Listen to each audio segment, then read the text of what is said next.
సభ్యులు తన్నీరు హరీష్ రావు గారు. Speaker sir, నేను 21 సంవత్సరాల నుంచి ఈ సభలో ఉన్నాను. మంత్రిగా పనిచేశాను, ప్రతిపక్షంలో కూడా సభ్యుడిగా పనిచేశాను. నా 21 సంవత్సరాల్లో క్వశ్చన్ మీరు చదివినప్పుడు మంత్రి గారు సీట్లో లేనటువంటి మొదటి సందర్భం ఈరోజు 21 సంవత్సరాల చరిత్రలో చూశాను. కొన్ని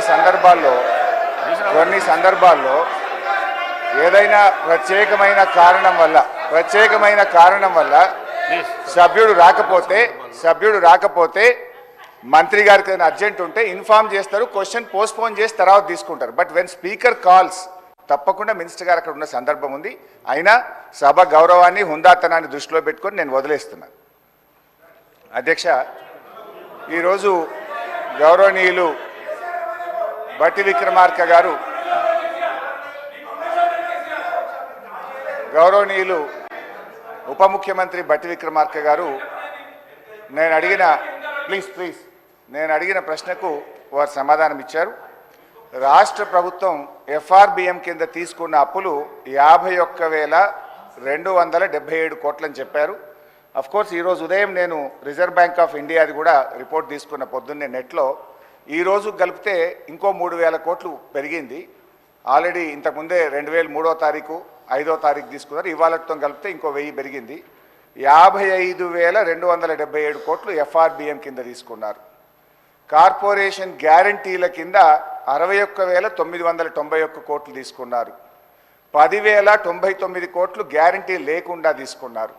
మొత్తంగా కాంగ్రెస్ పార్టీ ఏడాది పాలనలో చేసిన అప్పు ఎంత అంటే 1,27,200. అధ్యక్ష, ఇది వైట్ పేపర్. అదేవిధంగా బట్టి విక్రమార్క గారు ఈ సభలో పెట్టిన పేపర్. దీని ఆధారంగా నేను పోయినసారి బడ్జెట్ సమావేశాల్లో కూడా చాలా స్పష్టంగా చెప్పాను.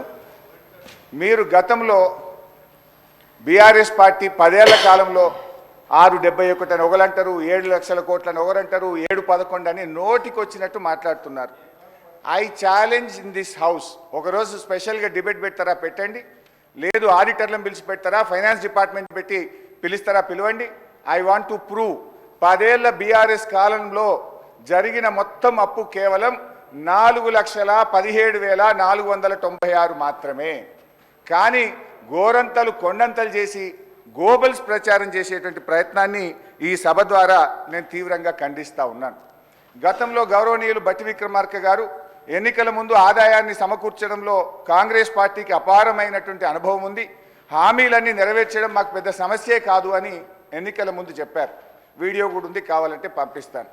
ఇప్పుడు అధికారంలోకి వచ్చిన తర్వాత ఏమైంది, ఏడాది అయింది, హామీలు ఎప్పుడు అమలు చేస్తారంటే అప్పుల పేరు చెప్పి తప్పించుకునేటువంటి ప్రయత్నం చేస్తున్నారు. ఒక అబద్ధాన్ని 100 సార్లు చెప్తే నిజమైతే అనే విధంగా గోబల్స్ ప్రచారం చేస్తూ ఉన్నారు. అందుకే ఈ శాసనసభ వేదికగా సభ్యులకు రాష్ట్ర ప్రజలకు కూడా ఈ 7 లక్షల కోట్ల అప్పు అని కాంగ్రెస్ పార్టీ చేస్తున్న ప్రచారం తప్పు అని ఈ సభ ద్వారా రాష్ట్ర ప్రజలకు నేను తెలియజేయదలుచుకున్నాను. అధ్యక్ష, ఆర్బీఐ కంటే గొప్ప వాళ్ళు అయితే ఉండరు అధ్యక్ష. ఇన్ఫ్యాక్ట్ అధ్యక్ష, ఈ 4,17,496 కోట్లలో కూడా 10 ఏళ్ల బీఆర్ఎస్ పాలనలో 4-5 ప్రత్యేకమైన విషయాలు ఉన్నాయి. 2 వరుస కరోనా సంవత్సరాలు రావడం వల్ల కేంద్ర ప్రభుత్వం అప్పుడు మొత్తం దేశం యొక్క ఎకానమీ అతలాకుతలమైంది.